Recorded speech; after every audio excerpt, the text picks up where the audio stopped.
Good morning, everyone, and welcome to our Saturday, July 26th video. Today, we're talking about a new day for the Prowlers and for the Fed in general.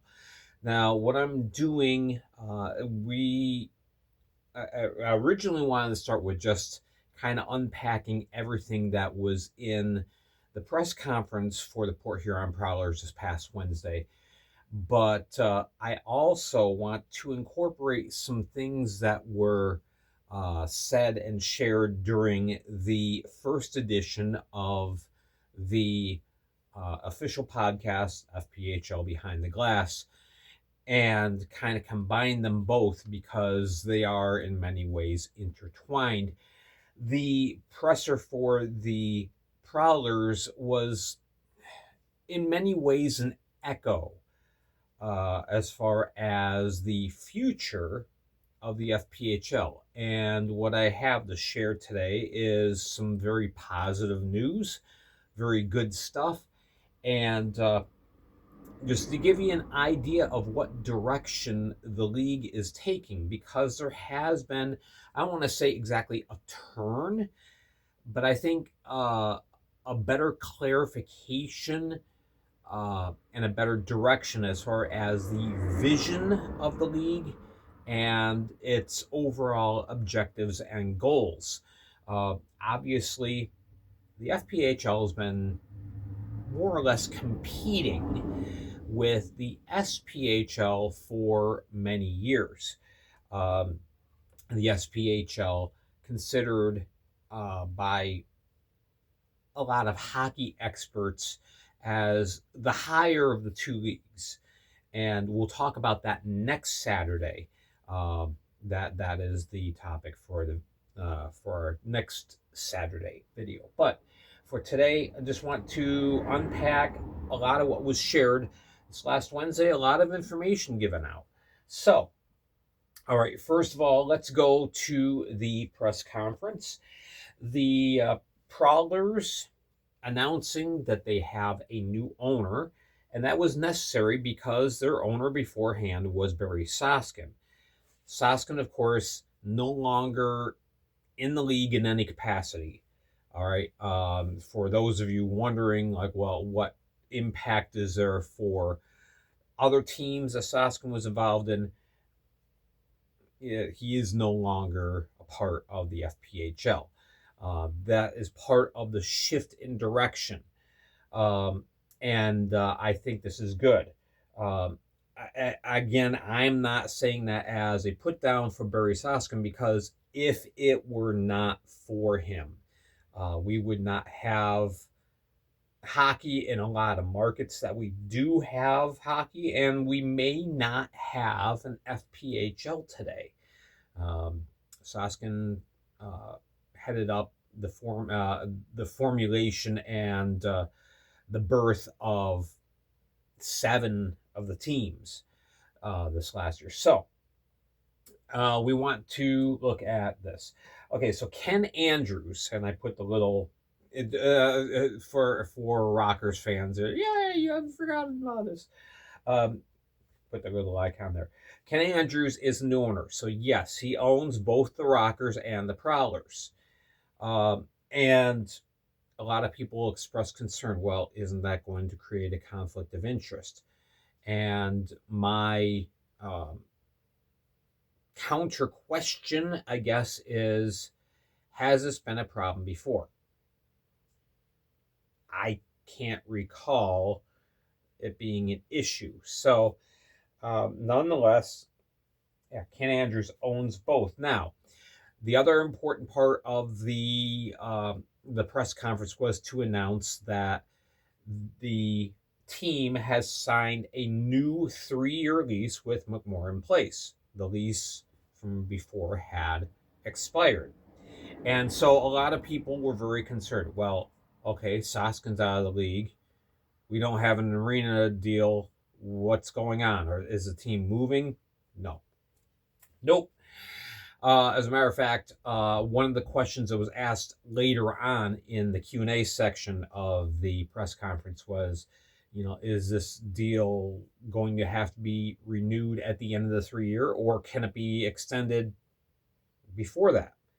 McMorrin Place director said it can be, which I wrote down his name, uh, Rob Churchill. He said it can be extended sooner if we'd like. We could say, hey, we want to extend this another 5 years. So a good relationship between the Prowlers and McMorrin.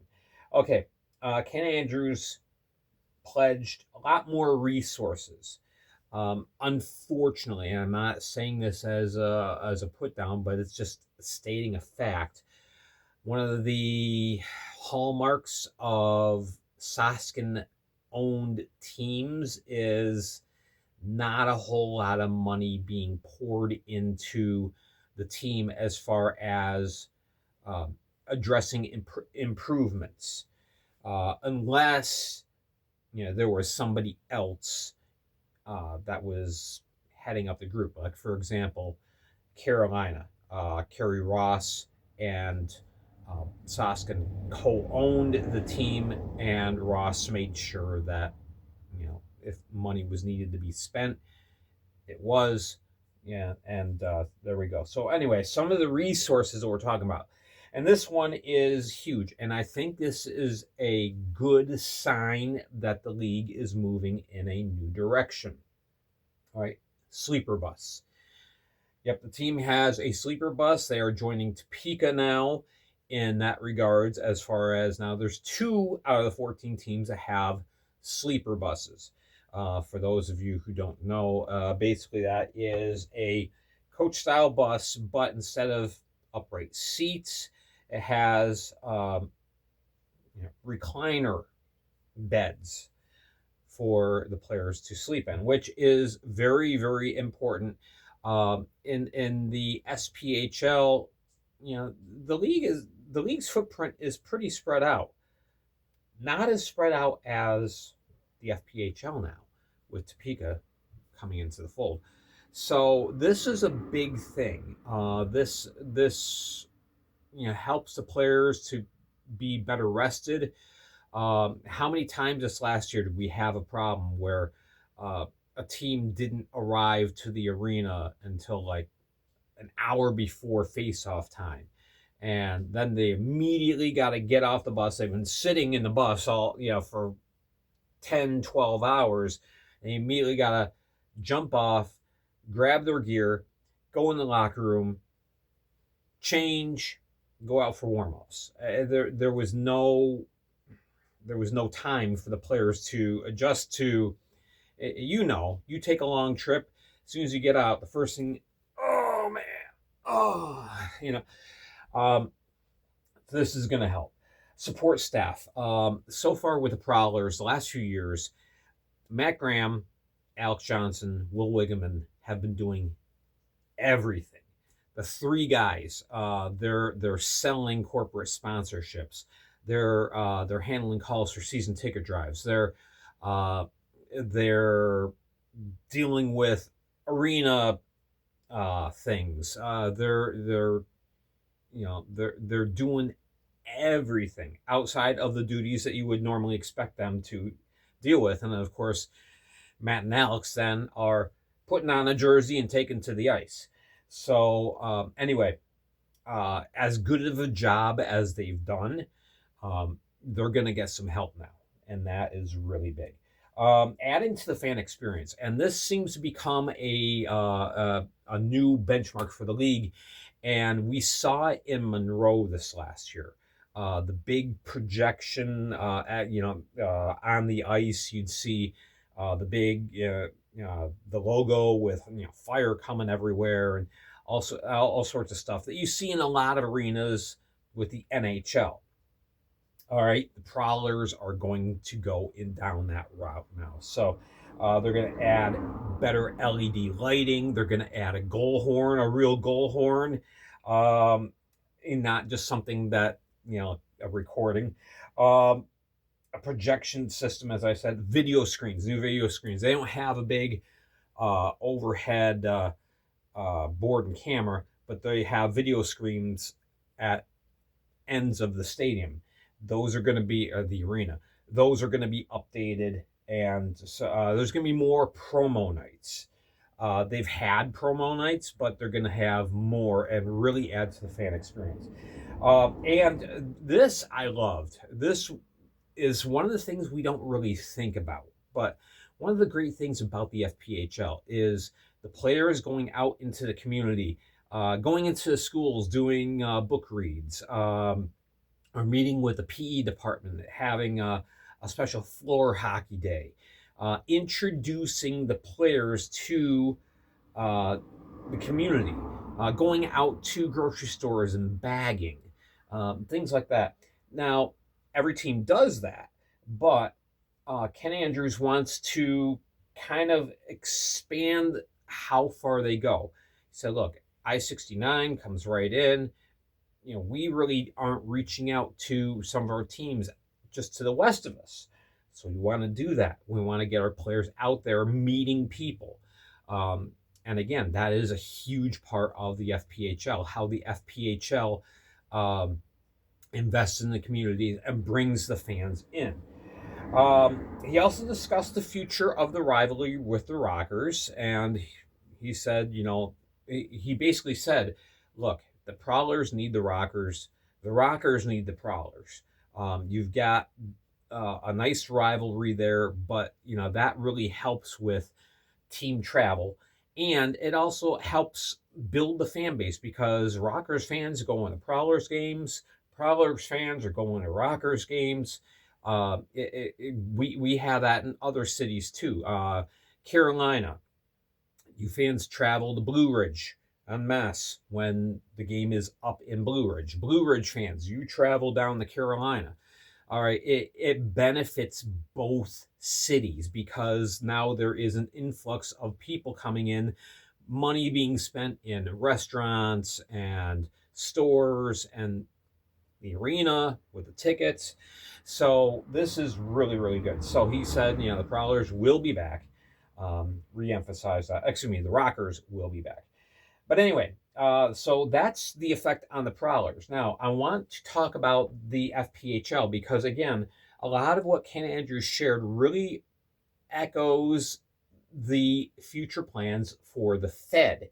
All right, and this is based on the first podcast. If you don't know, if you didn't watch it, Eric Swanek does the FPHL Behind the Glass podcast, talked directly to Don Kernan, to Sarge Andrews, to David Smith, the leader and the lead scout for the league, and talked about where the league was going, what's the product, where is it heading. And so, okay, now we're going to go into this. Okay, the league is entering a new era, is basically that is a quote directly from Don Kernan as he was being interviewed by Eric Swanek. There's going to be some changes, again, good changes. Expansion being one of the big things. Now, I can tell you that there are going to be confirmed at least 2 new teams the 26-27 season. The one I've already told you about, there's going to be a team in Texas. Again, because details are not been released, I'm not going to discuss exactly where and all that. I have an understanding with the owner of that team that I was not going to spill the beans outside of saying there's going to be a team in Texas.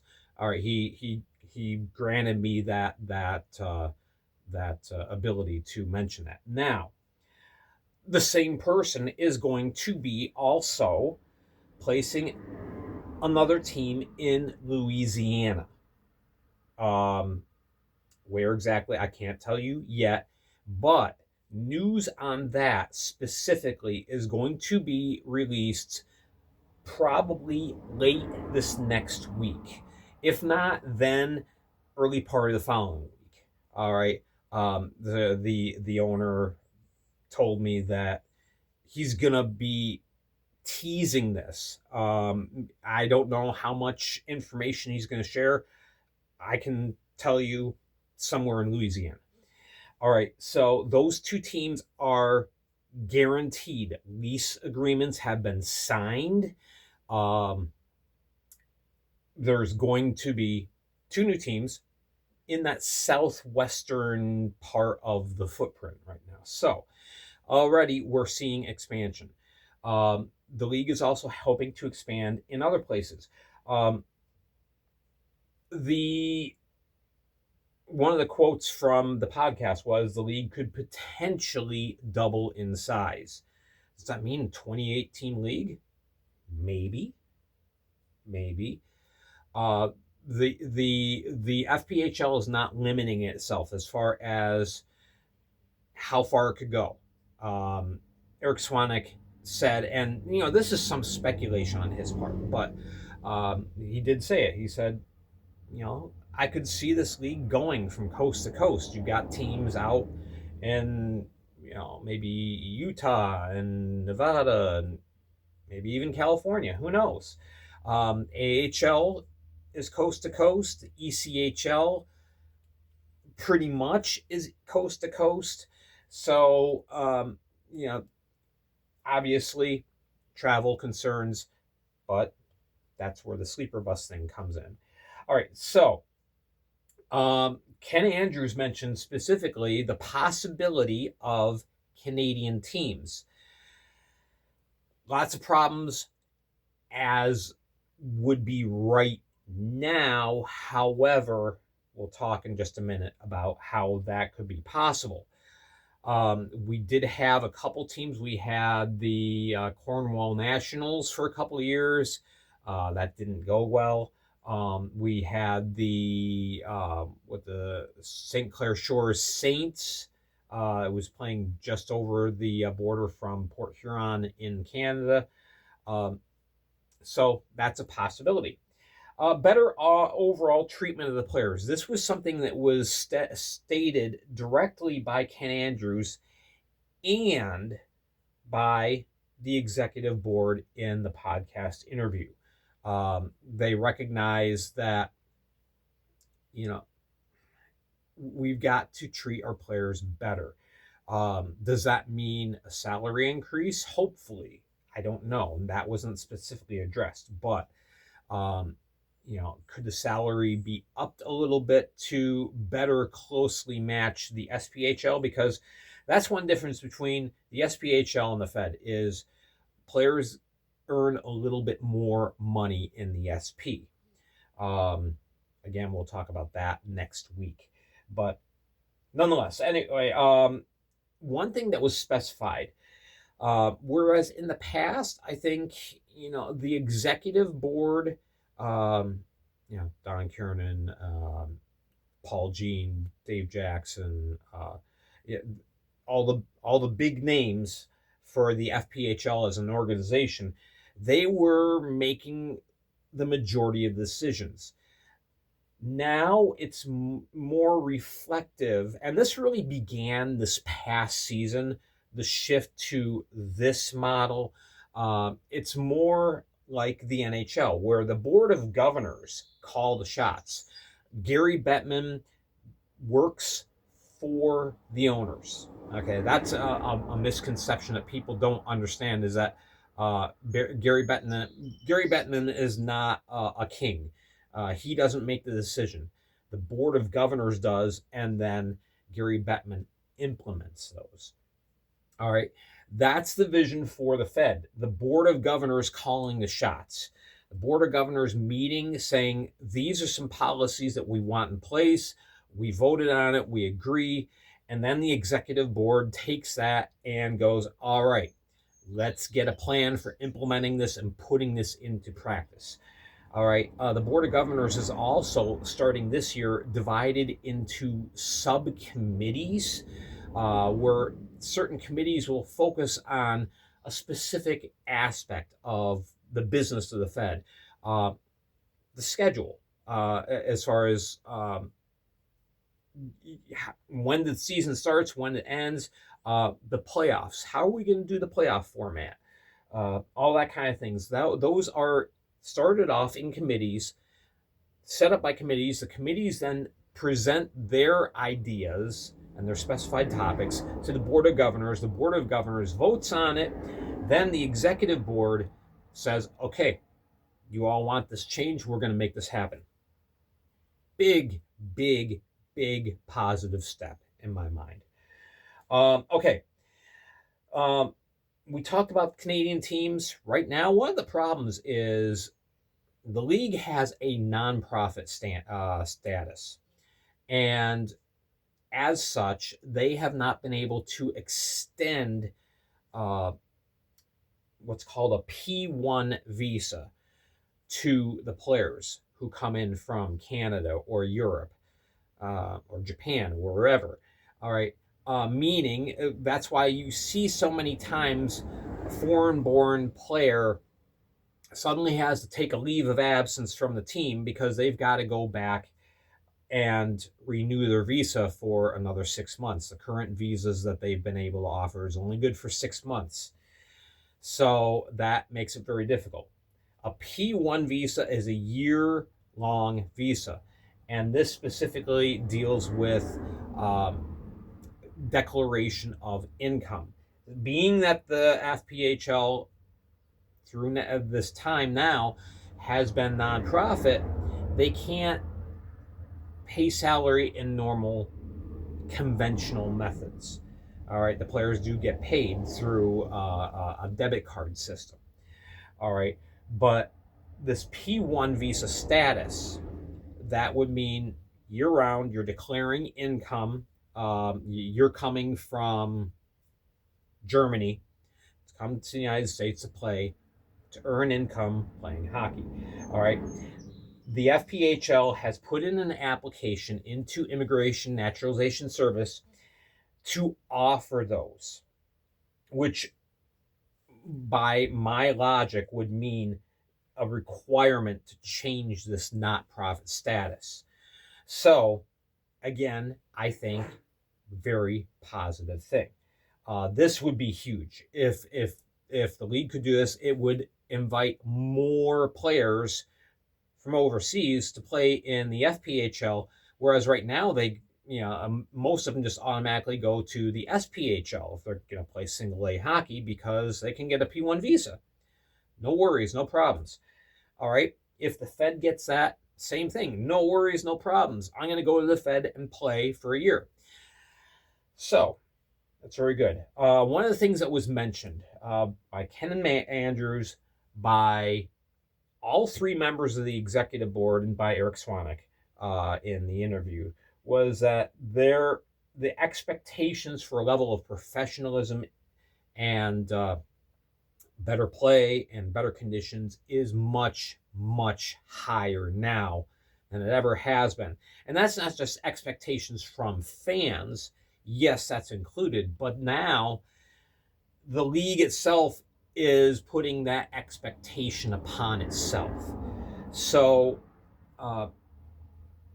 they realize we've got to tweak our business model. We've got to make this a more desirable place for overseas players to come to. We've got to make this a better destination for players who are looking to step from juniors or college into pro.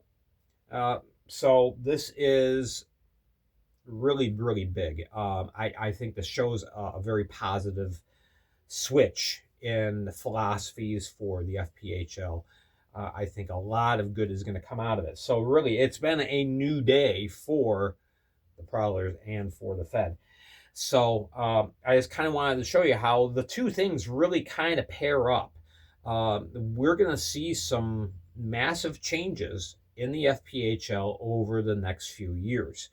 And that is a good thing. The FPHL realizes if you're going to grow, you've got to change. You can't you can't grow if you don't allow yourself certain areas in which you're going to change, compromise some things, move into a new direction. That goes for anybody on a personal level too. If you want to grow personally, you've got to maybe sacrifice a couple of ideals or some paradigms that you have in your mind. You've got to move forward. You've got to shed some things, take what you can with you, and move forward. And the league is doing that. So very, very good. Very good stuff. All right, so that is our video for today. I wish I could say more concrete things, but at this point, this is kind of the highlights. This is the headline. So we'll see what happens over the next few months and years. All right, tomorrow I'm going to be talking about some personal benchmarks and milestones to watch for this next season. Who could reach certain milestones? So we're talking about games played in the Fed, goals scored, points. Can we see someone else reach the 500 point club? All good stuff. Make sure to tune in tomorrow. Of course, that's the web address for those of you who don't know. Please hit like, hit subscribe, tell a friend that we're here. We're just about 700 subscriptions now. Thank you to all of you. If you're watching this video and you haven't subscribed, please do. Would appreciate it. Make sure you're following me on Facebook. Most important, that's where all the news gets printed as it happens. And also make sure to follow me on the Flash Audio Network as well. All right, thank you so much for watching, and we will see you again tomorrow. I am Gary Ryan for the Fed League Flash.